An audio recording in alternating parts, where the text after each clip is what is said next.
tema es cómo alfabetizar en salud al paciente y su socio de atención.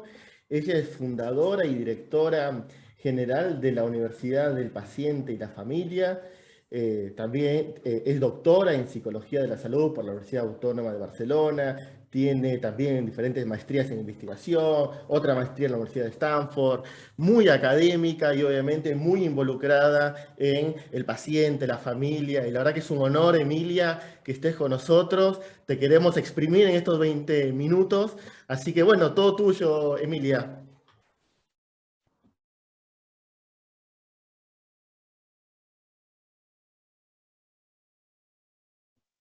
Ahora estás, Emilia, ya estás como coanfitriona. A ver.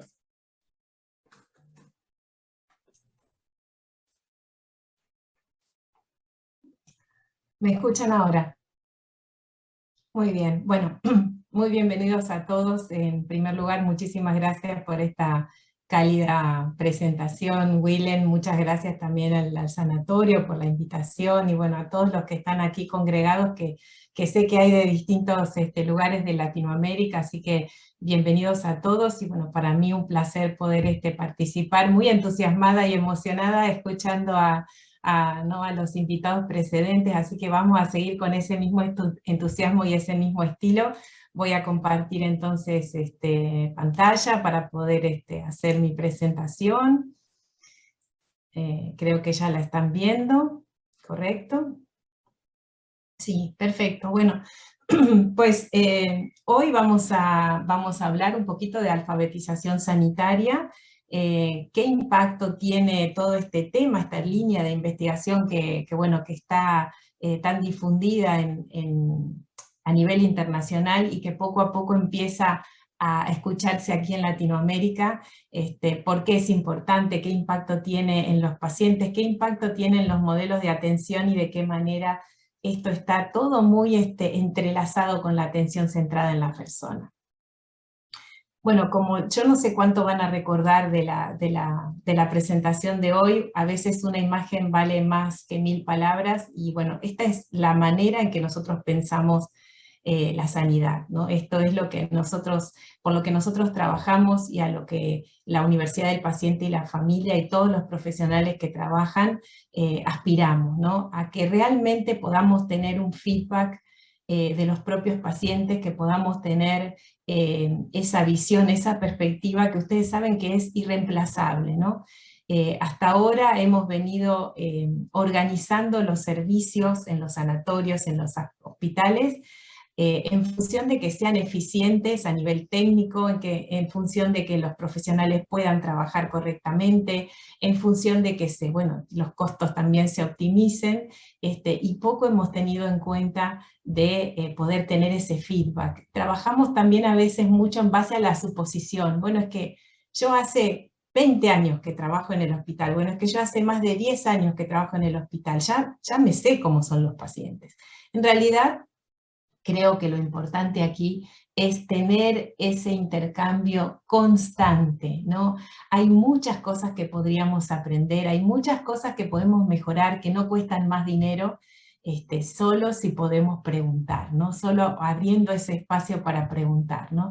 Y a veces escuchaba que decían, bueno, pero ¿cómo se hace? ¿Pero por dónde se empieza? Cada servicio, cada microsistema dentro de un gran hospital o de un gran sanatorio puede abrir esas vías de comunicación y podemos empezar a trabajar sobre esos pequeños detalles, escuchando a los pacientes, escuchando un poquito cómo es esa experiencia, de qué manera nosotros podemos mejorar todo lo que tiene que ver con una atención realmente integral, integrada, ¿no? Y Patient Dev, que ustedes seguramente lo conocen, ha hecho uno de estos TED, ¿no? Estas charlas TED, que si no lo vieron, búsquenlo en internet. Él justamente decía que el recurso menos utilizado que tenemos en el sistema sanitario es el propio paciente, ¿no? Durante años hemos predicado que los pacientes, ante la menor duda, consulte a su médico, ante la menor sospecha, venga al hospital, ¿no? Y ahora tenemos los hospitales y los sanatorios y las emergencias realmente en una situación crítica de mucha dificultad, Y ahora no, ahora queremos que el paciente sea más responsable, que se cuide, que asuma la responsabilidad de su propia enfermedad. Bueno, todo esto implica un cambio cultural, implica un cambio de mensaje también. Entonces, creo que en este cambio tenemos que cambiar todo. Por un lado, los pacientes y por otro, los profesionales que le atienden. Pero seguramente hay muchos pacientes que estarían encantados en poder colaborar y así lo estamos viendo en muchos de los proyectos que nosotros estamos impulsando, como por ejemplo los consejos asesores de pacientes en distintas enfermedades, que esto lo hemos hecho también a nivel de ministerios y de centros de salud, o por ejemplo, consejos asesores de paciente y familia en algunos servicios. Ahora estamos trabajando, por ejemplo, con el Hospital Italiano de Buenos Aires, en el área en el servicio de neurología pediátrica, justamente para tener allí un espacio estructurado, formal, donde se puedan revisar esas prácticas y se puedan mejorar y hacer de la atención algo absolutamente exquisito, ¿no? Recuerden que buena parte de la mortalidad tiene que ver con el acceso, pero una gran parte tiene que ver con la baja calidad de los servicios que se ofrecen, ¿no? Entonces hay una parte ahí de responsabilidad nuestra que tenemos que mejorar, en la que tenemos que estar comprometidos, y creo que, bueno, hemos avanzado mucho en perfeccionar la medicina, en hacerla más técnica, en hacerla más precisa, pero nos resulta también difícil escuchar que estemos hablando de humanización de los cuidados en esta época, ¿no? Cuando no hay nada más humano que el cuidar a otra persona. Entonces, creo que tenemos que poner como en equilibrio las cosas, ¿no? La técnica está muy bien y nos ha permitido mejorar, nos ha permitido tener diagnósticos más precisos, más rápidos, acceso a distintas ofertas terapéuticas, perfeccionarnos en ese sentido, pero sin descuidar lo más importante del cuidado, que es la relación humana, ¿no? Y creo que a eso estamos volviendo poco a poco, los propios pacientes nos lo piden, ¿no? Ahora, cuando hablamos de alfabetización sanitaria, hablamos de la capacidad que tienen los individuos para comprender la información que reciben y para, en base a esa información, poder tomar las decisiones que mejor le convienen. Fíjense que la definición es muy cortita, pero es extremadamente compleja. Ahora vamos a compartir, les voy a compartir algunos datos que tenemos sobre cuánto entienden los pacientes acerca de lo que los profesionales queremos transmitir, y en realidad es muy poquito. Las encuestas que tenemos son bueno, de Norteamérica, de Canadá, pero si las comparamos con las europeas, están todas en los mismos baremos, en los mismos rangos, o sea que si la hiciéramos para Latinoamérica todavía también ahí hay un gap todavía mayor, ¿no? Los pacientes deberían comprender exactamente en la situación en la que están, cuáles son los compromisos que deben asumir en relación a la patología o las patologías que padecen o condiciones de salud que padecen, y en base a eso empezar a tomar decisiones que le beneficien, ¿no? Todo esto implica también del lado de los sistemas de salud, del lado de los profesionales sanitarios, una apertura totalmente distinta, ¿no? Al diálogo, al compartir, al conversar y al llegar a acuerdos comunes, ¿no? Y todavía no estamos tan prácticos en estos temas, ¿no? Entonces, cuando alguien recibe el diagnóstico de una enfermedad grave o de una enfermedad crónica, seguramente va a tener que aprender una serie de habilidades y competencias para interactuar con el sistema sanitario. Todo esto es invisible tal vez a los profesionales de la salud porque es su casa, es su lenguaje, es la forma en que tienen de relacionarse, pero para alguien que se estrena con el sistema sanitario y que tiene que aprender todo esto con la ansiedad, la frustración y la incertidumbre de un diagnóstico grave, todo esto se hace mucho más complejo. Los pacientes deberían saber comunicarse, saber expresarse, decir exactamente qué es lo que sienten, cuáles son esos síntomas, cuándo aparecieron.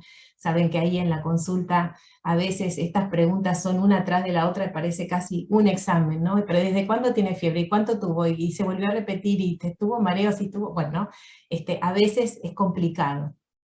sobre todo para algunos pacientes que se encuentran en situación vulnerable o en situación de riesgo de exclusión, ¿no? Pensemos que todo esto que parece simple no lo es. Deben saber leer y escribir, a veces hay que llenar muchos formularios, hay que completar trámites de la seguridad social, hay que completar aprobaciones, autorizaciones, bueno, ahí también hay toda una trama burocrática que hace que todo esto sea más complejo. Luego los pacientes también tienen que tener nociones de matemática, ¿no? Tienen que saber acerca del porcentaje de riesgo, muchas veces los profesionales aportan esta información para dar claridad cuando realmente los pacientes tienen muchas dificultades simplemente a saber lo que significa tomar una medicación cada 8 horas. Y esto que les estoy diciendo está medido y hay evidencia al respecto, o sea que no es una opinión, ¿no?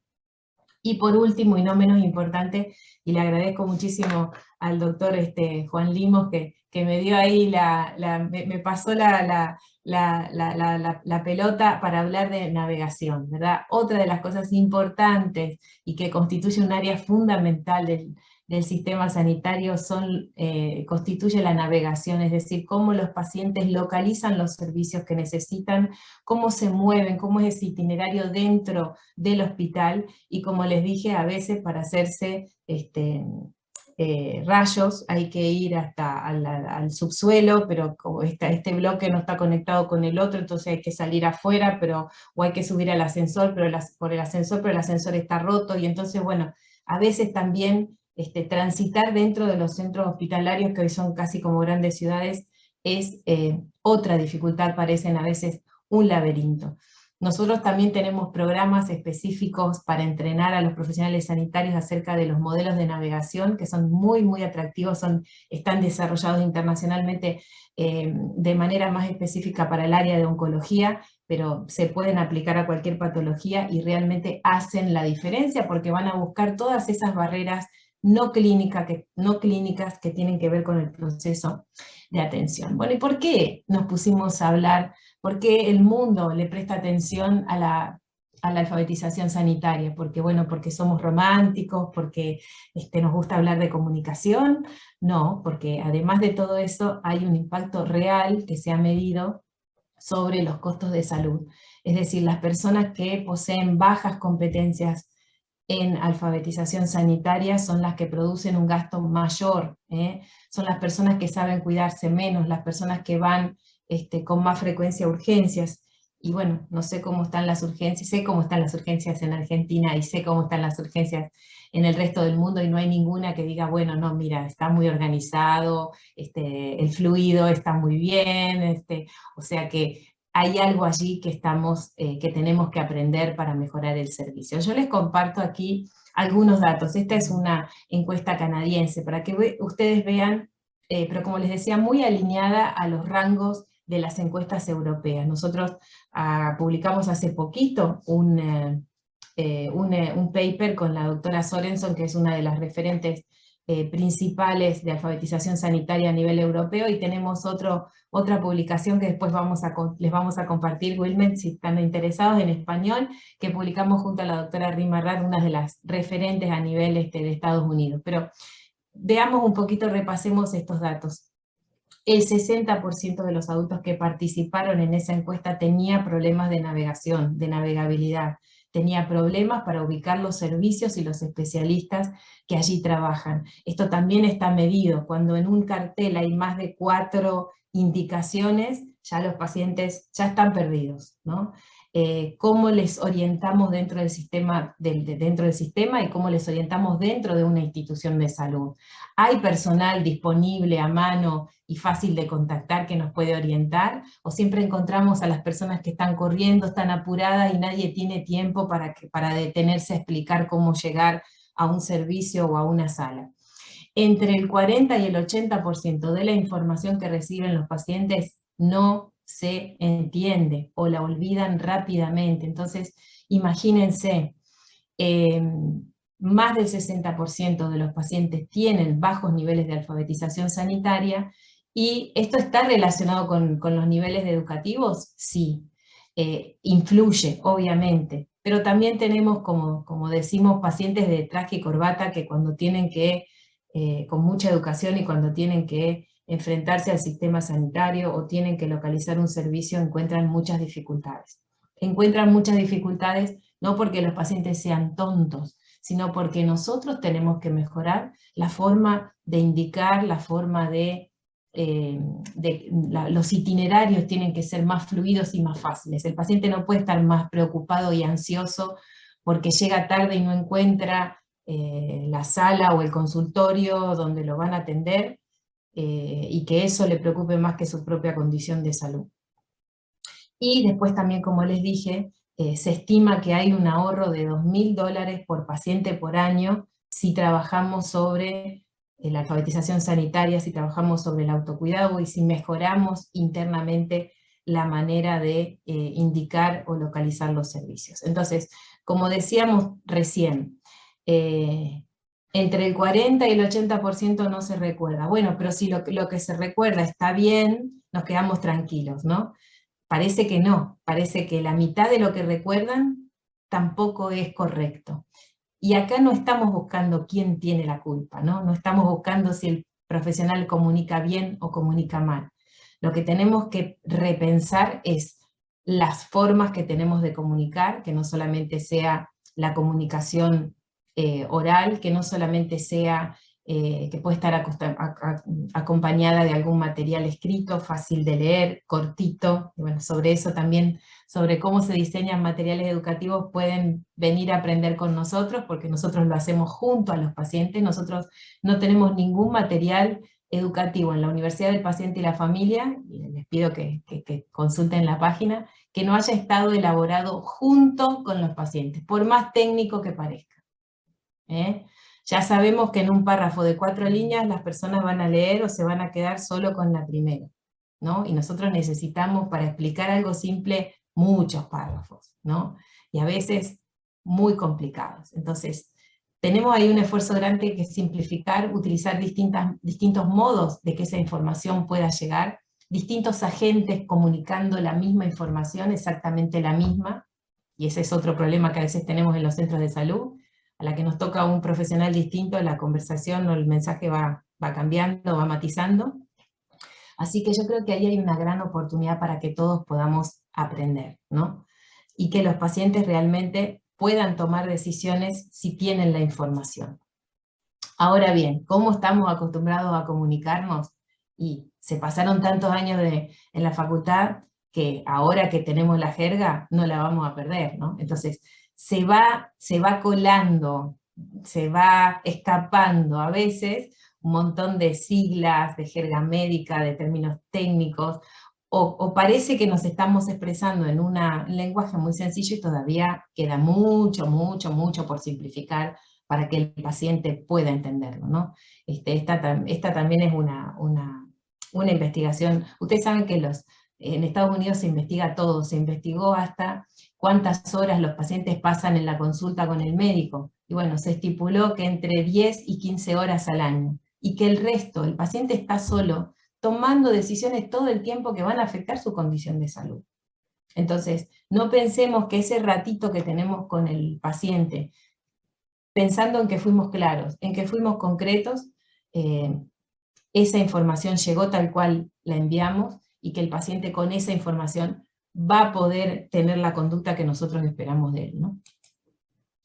Obviamente la evidencia que tenemos disponible continúa reforzando este mensaje. Los pacientes, las personas con baja alfabetización sanitaria van con más frecuencia a urgencias, no saben anticipar los problemas de salud, tienen un mal autocuidado, tienen generalmente más días de internación hospitalaria, y esto imagínense lo que implica a nivel de costos, tienen más dificultad a seguir un plan de tratamiento. ¿Cómo se traduce esto? Adherencia. ¿Cómo tenemos los datos de adherencia? Malos, muy malos los datos de adherencia. ¿Quién tiene la culpa? Nadie, acá no importa cuál es el culpable, acá lo importante es que todos podemos trabajar para mejorar esta situación. Los pacientes quieren comprender más, los profesionales quieren que los pacientes se cuiden mejor. Ahí está, ese es el clic que tiene que suceder. Y obviamente estos pacientes están a mayor riesgo de mortalidad. Miren, el tema de la adherencia es otro de los temas fundamentales. Como les dije recién, los pacientes tienen muchas dificultades a tomar la medicación, más allá de que pueda haber otras variables que a veces intervienen que tienen que ver con la motivación y bueno, eh, que van más allá solo de comprender o no cómo se debe tomar la medicación. Pero seguramente hay planes terapéuticos que se deberían poder simplificar, ¿no? Pacientes que tienen distintas condiciones crónicas, que es, yo diría, la buena mayoría, Eh, y que tienen un plan terapéutico con la administración de muchísimas pastillas. Hay planes terapéuticos que, bueno, yo quisiera nacer de nuevo, porque realmente para cualquiera sería dificilísimo, no se puede proponer una cosa así. Entonces nosotros ahí también tenemos que hacer un esfuerzo para que, respetando las necesidades clínicas del paciente, también se pueda facilitar eso, ¿no?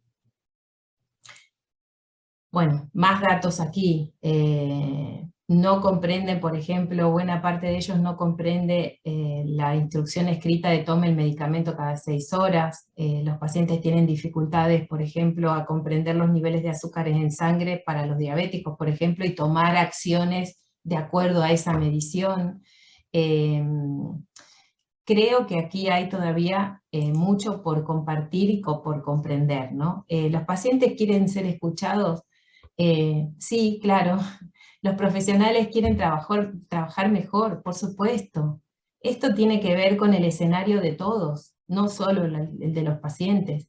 Tiene que ver con que encontramos muchos profesionales de la salud trabajando en un sistema que los agobia, que los oprime, que no les deja hacer su trabajo siguiendo esos valores por los cuales decidieron optar por esta profesión. No hay nada más humano que el hecho de cuidar. No hay nada más comprometido. Entonces, claro que todos esperamos tener una comunicación mejor. Empecemos a trabajar todos por encontrarnos en nuestro ambiente de trabajo más confortables, más comprendidos y más tranquilos, profesionales de la salud y pacientes. Y ya voy acabando para ser precisa en el tiempo también, Wendy. A veces los pacientes lo que están esperando es esa mirada. Su situación clínica no va a cambiar, pero a veces están esperando ese gesto cariñoso, esa mirada en los ojos, esos 2 minutos de atención que tal vez no recibieron de ninguno de los que pasaron antes, ¿no? Los pacientes, recuerden que a veces están atrapados en esa incertidumbre, en ese miedo, en esa soledad que los lleva a la enfermedad o las enfermedades, y tú que me estás escuchando hoy, puedes ser la solución terapéutica de ese día. Esos 10 minutos de escucha pueden cambiar la vida de un paciente, pueden cambiar ese día, y nosotros vamos a días con los pacientes. Entonces, claro que estamos totalmente confiados y esperanzados en que tiene que haber un cambio que mejore en la forma de ejercer la medicina para todos.